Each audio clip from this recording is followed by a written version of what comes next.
இந்த படம் வந்து ஏதோ ஒரு ஹிட்டான தமிழ் படத்தோட ஸ்டோரி லைன் மாதிரியே போயிட்டு இருக்கே அப்படின்னு சொல்லி ஒரு டவுட் வந்துட்டே இருந்தது. அப்புறமா தான் தெரிஞ்சது அந்த தமிழ் படம் வேற எதுவும் இல்லை, கைதி. சரி, ஃபர்ஸ்ட் இந்த படத்தோட ஸ்டோரி என்னன்னு சொல்லிடுறேன். இந்த படத்தோட ஹீரோவோட கேரக்டர் பேர் கோமான்ச்சி டாட். இவர் வந்து ரெட் இண்டியன்ஸால வளர்க்கப்பட்ட ஒரு வெள்ளைக்காரன். ஓகே, இவர் படத்தோட ஓப்பனிங் சீன்ல 2 ரேஞ்சர்ஸை வந்து கொலை பண்றாரு. 3வது ரேஞ்சர்ஸை கொலை பண்ணும்போது அந்த ரேஞ்சர் இவனை அரெஸ்ட் பண்ணி இவரோட கயிறை கட்டி நடக்க வச்செல்லாம் கூட்டிட்டு போனார். தரையில தரன்னு இழுத்துக்கிட்டு போறாரு. அப்போ அந்த வழியா ஒரு கர்னலோட ஃபேமிலியும் அவர் சேர்ந்த ஒரு கூட்டமும் வந்து டிராவல் ஆகுறாங்க. அவங்க ஒரு குறிப்பிட்ட இடத்துல ரெஸ்ட் எடுக்கலாம் சொல்லி தங்குறாங்க.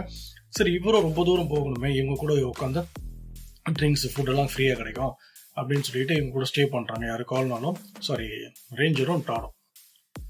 அப்போது இந்த கோமான்ச்சி டாடுக்கு வந்து அங்கே இருக்கிறவங்க ஃபுட்டு கொடுக்குறாங்க, சிகரெட் வந்து ஸ்மோக் பண்ண கொடுக்குறத பார்த்த உடனே இந்த ரேஞ்சருக்கும் அந்த கூட்டத்துக்கும் சண்டை நடக்குது.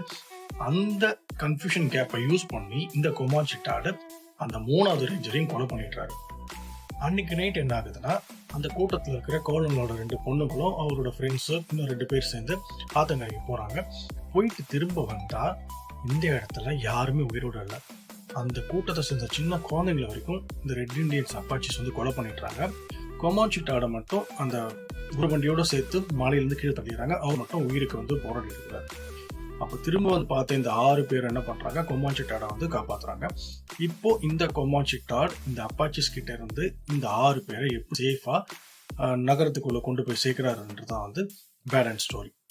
சரி, இப்போ இந்த படத்துக்கும் கைதி படத்துக்கும் என்னடா ஒத்துமை அப்படின்னு கேட்குறீங்களா? கைதி படத்தில் டெல்லி கேரக்டர் வந்து கொலை பண்ணிட்டு தான் ஜெயிலுக்கு போயிருப்பார். அது என்ன ரீசன்னா, அவரோட ஒய்ஃபை ஒரு சில போலீஸ்காரங்க தப்பாக நடந்துக்க முயன்றாங்க, அதனால அவங்களை அடிச்சு செத்துட்டாங்க அப்படின்னு சொல்லுவார். அதே மாதிரி தான் இந்த படத்தில் கோமான்ச்சி டாடோட ஒய்ஃப் வந்து ஒரு ரெட் இண்டியன்.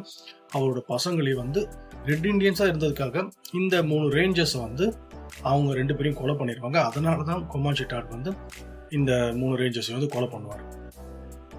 கைதி படத்துலையும் சரி, இல்லை இந்த லாஸ்ட் வேகான் இந்த படத்துலையும் சரி, ஒரு அன்ஐடென்டிஃபை ஆப்ஜெக்ட் ப்ராப்பர்ட்டி வந்து ஒரு மேஜர் ரோல் பண்ணியிருக்கோம். அது எதுன்னு கேட்டிங்கன்னா அதுதான் வந்து ஹேண்ட்கஃப். ஸோ இந்த ஹேண்ட்கஃப் வந்து 2 படத்துலையும் வந்து ரொம்பவே ஹைலைட்டாக இருக்கும். கைதி படத்தில் எப்படி அந்த போலீஸ்காரங்க over dose drinks drugs mix பண்ணி சீரியஸ் கண்டிஷனுக்கு போயிடுவாங்களோ, அதே மாதிரி இந்த படத்துலையும் கர்னலோட பொண்ணை ஒரு பாம்பு போட்டோம். இப்போ அந்த பாம்போட விஷத்துல இருந்து இந்த பொண்ணை காப்பாற்றணும். பிளஸ் இந்த அப்பாச்சிஸ் கிட்ட இருந்து இவங்களை உயிரோட கொண்டு போகணுன்ற ஒரு சேலஞ்ச் வந்து இந்த கோமான்ச்சி டாடுக்கு வந்து வரும்.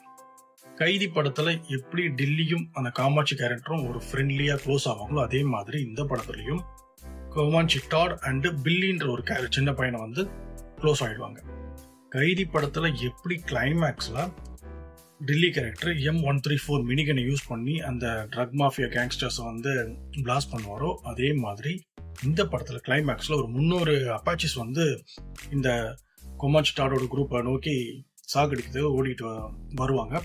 அப்போது இவங்க தப்பிக்கிறதுக்கு ஒரே வழி தான் இருக்கும். அந்த வழியாக வந்து என்ன பண்ணுவாங்க, அந்த வழியில் ஒரு சில குதிரை வண்டியை நிற்க வச்சு அதில் கன் பவுடர் போட்டு ஒரு மாசான ஒரு பிளாஸ்ட் வந்து கோமான்ச்சி டாட் பண்ணுவார். அதனால அந்த அப்பாச்சிஸ் வந்து வேற வழி இல்லாமல் வந்த வட்டி டிஸ்ட்ராக்ட் ஆகி போயிடுவாங்க. ஸோ இதெல்லாம் வந்து இந்த 2 படத்துலையும் சேமாக இருக்கிற ஒரே ஸ்க்ரீன் பிளேயில் இருக்கிற சீன்ஸு. இப்போ நீங்கள் கேட்கலாம், கைதி படத்தை வந்து இந்த லாஸ்ட் வேகான் படத்தை லோக்கி வந்து காப்பி அடிச்சிருக்காரு அப்படின்னு சொல்லி. லோக்கி வந்து ஒன்லைனை மட்டும்தான் காப்பி அடிச்சிருக்காரு. இந்த சேம் ஸ்டோரியை அவர் வந்து அப்படி காப்பி அடிக்கல. நிறைய பேர் சொல்லுவாங்க இந்த கைதி படம் வந்து கானர் படத்தோட காப்பி அப்படின்னு. கானர் படத்தில் இருக்கிற அந்த நிக்கோலஸ் கேஜ் கேரக்டர், அப்புறம் ஜான் கியூசர் கேரக்டர், அந்த நிக்கோலஸ் கேஜோட பொண்ணு கேரக்டர் மட்டும் அங்கேருந்து எடுத்து இந்த கைதி படத்தில் இந்த லாஸ்ட் வேகன் கூட மிக்ஸ் பண்ணிட்டாரு. இந்த படம் யூடியூப்லேயே ஃப்ரீயாக தான் இருக்குது. VLG சினிமான்னு ஒரு சேனலில் நீங்கள் போய் பார்த்தீங்கன்னா நிறைய கௌபாய்ஸ் மூவிஸ் இருக்குது. நீங்கள் பாருங்கள், கண்டிப்பாக உங்களுக்கு பிடிக்கும்.